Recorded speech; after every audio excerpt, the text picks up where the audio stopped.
মা বাবা কিন্তু আমার গাড়ি কিনে দিছে না, আমি কিছু করে নেবো। এই দেখো 20।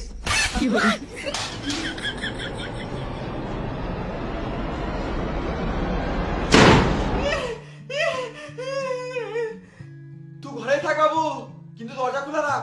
আমি তোর বাবাকে বোঝাচ্ছি, কাল কি হোক বোঝাচ্ছি, কিন্তু তুই কিছু করিস না। দে হাতে কি আছে, দে আমাকে দে, দে আমাকে দে। আমার হাতে কিছু নাই, তুমি যাও।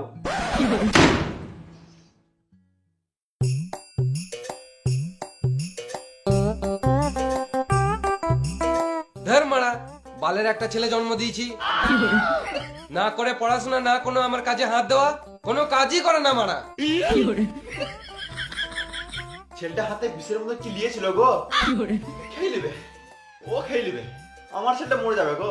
ও মারা বেদ ছেলে, ও মরবে না। ও যদি মরে তাহলে আমাকে বলিস, আমাদেরকে মেরে দেবে, তাও ও কোনোদিনও মরবে না।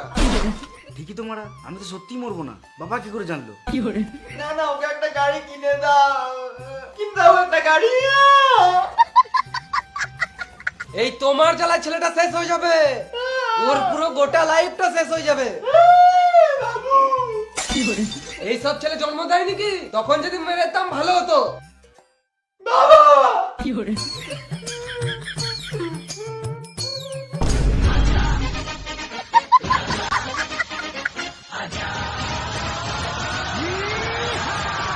এ বাবা, আমি তোর বাবাকে বললাম, তোরা বললো গাড়ি কিনে দেবে, হাতে যেটা আছে না ওটা খেলে না, মানে আমাকে দিতে।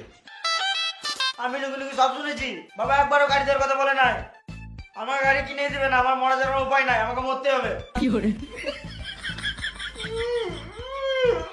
আমার গাড়ি চাই বাস, আমি কি চাই না।